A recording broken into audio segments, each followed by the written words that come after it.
মানুষকে সেবা দিতে, তো আমি তো সেবাই করতে চাই। আপনারা ভোট দেন নাই, তাতে কি হয়েছে? আমার যে এমপি হইতে হবে এটা তো আমি তখন চিন্তা করিনি। আমি তো চিন্তা করছি আমার এলাকার কাজ করা যায়। বাকিটা তো সম্মান দেওয়ার মালিক আল্লাহ, সম্মান নেওয়ার মালিকও আল্লাহ।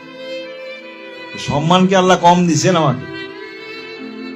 এই যে রাত 10টার সময় আপনার এতগুলা লোক বসি শুনতেছেন, কি জন্য শুনতেছেন? এটা কি আল্লাহর তরফ থেকে সম্মান না?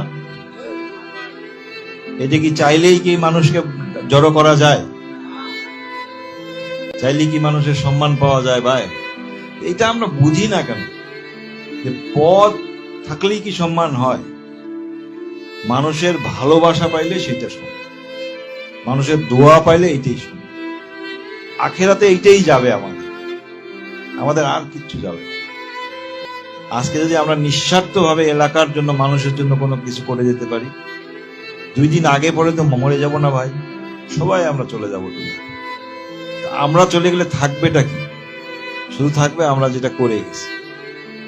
আমরা যদি কিছু ভালো করে যাই তাহলে ওই ভালোটা থাকবে। এবং একটা মৃত মানুষ, একটা মানুষ মৃত্যুর পরে যদি মানুষে বলে লোকটা ভালো ছিল, এটা আল্লাহর আরশেও পৌঁছায়।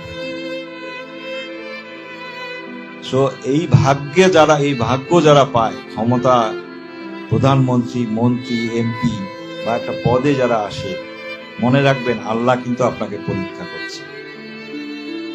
আল্লাহ আমাদেরকে ক্ষমতা দিয়ে পরীক্ষা করেন, দারিদ্র দিয়ে পরীক্ষা করেন, ধন সম্পদ দিয়েও পরীক্ষা করেন, আবার ধন সম্পদ নিয়ে পরীক্ষা করেন, জান নিয়ে পরীক্ষা করেন, জান দিয়েও পরীক্ষা করেন। সৃষ্টিকর্তার পরীক্ষা অনেক কঠিন।